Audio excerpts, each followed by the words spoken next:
who stood out? Was there a candidate who stood out earlier? May exchange ba na nag-stand out, or parang hanggang ngayon, kumbaga living in your heads rent-free after the vice presidential debates of CNN Philippines? Maybe you can go with Marites first. Yeah, if I may just start it, I think Walden Bello was the life of the debate, life of the party. It was very clear from the start that he did not make this, he did not really intend to win. I mean, he doesn't intend to win the election.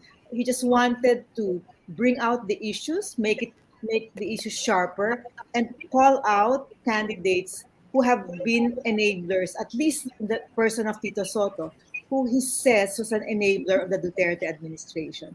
So that, as we were talking about earlier, Bea and the other ladies here, that reminded, I think, the public of the role of Senator Tito Soto as Senate President, that he does not agree with the numbers given by various NGOs and even the UN Human Rights Council on the extrajudicial killings committed during Duterte's drug war.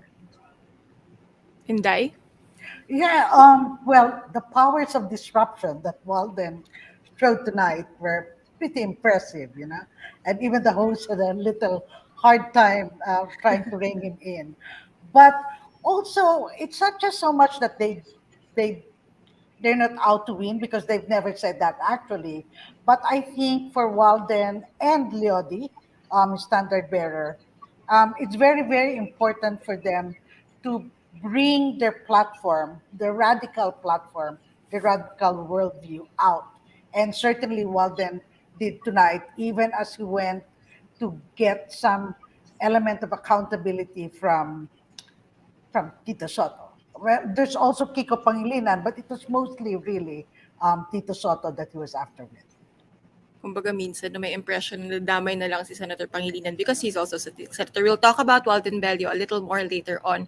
Pero Lian, as my uni team partner, yung elephant in the room nga dito ay hindi na naman nagdalo yung isang uni team member in a debate, Sara Duterte. Instead, nag-ikot siya sa Zamboanga Peninsula earlier. Like, is this what do you make of this? Like, what do you make of this decision for Sara to skip the CNN Philippines debate? She also said pala through her spokesperson the other day that she also intends on skipping all of the COMELEC-sponsored debates. Wala pang date na binibigay pero sure na sila na they won't be attending it. Lian? Alam mo, before she, through her spokesperson, Mayor Frasco, said that they will not likely attend all debates, I didn't expect Mayor Sara to be debate averse. I remember Mayor Sara as the sheriff punching mayor, yung walang inuurungan. And I remember her also from 2019 where kahit hindi siya yung nangangampanya, siya yung muka ng hugpong ng pagbabago. And would go the mile of justifying her quote na parang honesty should not be an election issue. Di ba? Parang yun yung, that was the web that she got herself in. Pero game na game siyang sumagot, mag-justify. So before this tenor of not attending debates, I did not expect Mayor Sara to be debate averse. And that says a lot about how the unit team is strategizing. So Bea, if I can toss it back to you. Tingin mo kung nandun si Mayor Sara, ano bang mangyayari? Alam mo yun kasi yung mahirap, I think, for the unity. Well, one of the few things na mahirap for them, no, considering na sobrang frontrunner sila sa surveys, they don't have the explicit endorsement of President Duterte, pero bit at hindi sila technically continuity candidates in the sense na may basbas ni Duterte, may basbas ng ruling party.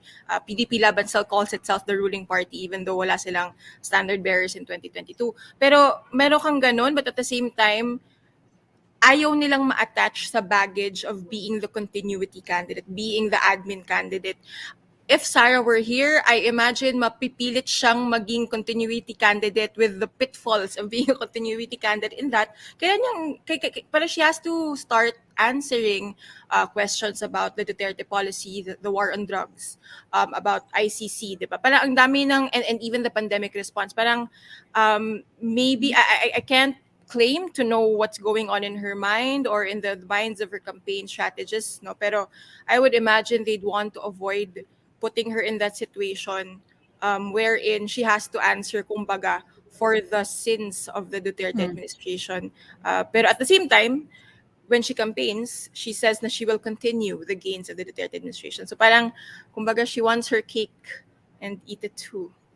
I Pero think siguro, Bea, importante, she doesn't want to have to answer Yeah. to questions about Bongbong Marcos, Yeah. about Ferdinand Marcos Jr. Medyo mas mahirap yun kasi nagtatago yung isa, and if Sara goes to the debate, Sara will have to answer those questions. And I think, Bea, it's also a calculated risk because their numbers are high, they're doing well. And as we've noticed in the Uniteam strategy, at least for Bongbong Marcos, silence is golden.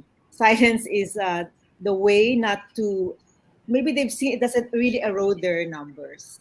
Marites, you wanted to say something about campaigning, negative campaigning? Yes, that's actually, I was thinking, sabi ko, parang Walden is so refreshing because, well, in the past election campaigns, siguro not 2019, but earlier, ang daming, don't you miss the bomba, the negative campaigning, the wag mong iboto si ganyan. But now, there seems to be, it's so clean. Nobody wants to attack anyone by name. Kasi recent studies have shown, FGDs have shown here in the Yeah. Philippines na Yes. hindi pala effective ang negative campaigning. So that's why I found Walden, I think, different. Parang in the US kasi you can do negative campaigning. There's the Lincoln Project when Trump was running in 2019, I think, 2020. So yun lang, na may, hindi na natin naririnig yan sa major candidates. In fact, Bongbong Marcos said, I don't do negative campaigning. And then if you listen to VP Lenny, walang reference to any rival candidate. So maybe that's just why Walden hit it so well with some Yeah. people. I would imagine a lot of campaign strategists, well-meaning as they might be, parang advising candidates nga na wag kang mag-negative kasi hindi yan bebenta sa mga voters. Lian, you had a question about yung good vibes only na nanaig sa kampanya. Oh, alam naman natin ang reyna at hari na at reyna ng good vibes only campaigning at yan ang Uniteam na talagang ginawa na talaga nilang tagline. Actually, first time to hear that meron ng studies that show that negative campaigning isn't effective. Siguro tanong ko lang sa inyong lahat to pick all of your brains. Pagkatapos nating dumaan sa pandemya, sa gutom, sa sorrow, sa despair, 'di ba naging malaking usapin sa ating lahat yung tigilan na natin yung toxic positivity. Kasi 'di ba yung pandemic, yun yung laging nabibira na parang stay positive, nagkaka-virus na tayong lahat, ganun. Wala ba yung traction?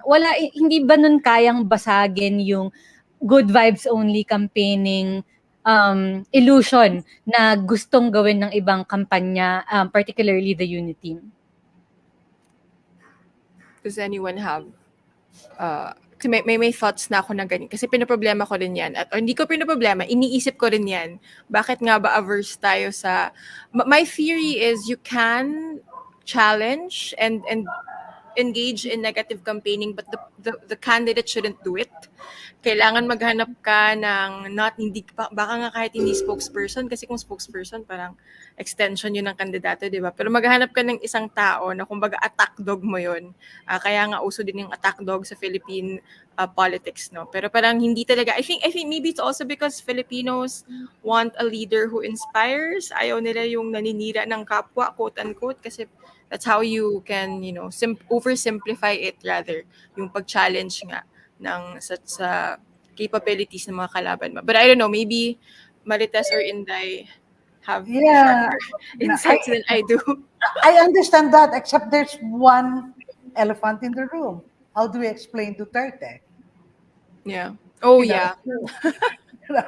But okay, aside from the president, see, Bongbong doesn't do it because he's got all this, there's a great army of maybe a lot of artificial creatures doing the dirty job for him, Yeah. attacking other candidates, including the supporters of other candidates. Pero I think then like I've always been thinking is ano ito in practical terms, no? At nakita natin nung pumunta si Ferdinand Marcos Jr. Sa Bacolod, remember? Yung Mhm. controversy na natapunan raw siya ng flyers. Ang gulat na Mhm. gulat ako when I saw the campaign teams, local campaign teams of Vice President Robredo immediately apologized and called for a probe. Na parang sabi ko, teka muna, dahil sinigawan nila na magnanakaw si Ferdinand Marcos Jr., parang, where do we draw the line? I mean, di ba, parang, pwede bang manalo na tweetams lang na tweetams? Eh, si Vice President Robredo naman is big on truth-telling. So there should be siguro medyo konting balanse nila somewhere along the way dyan.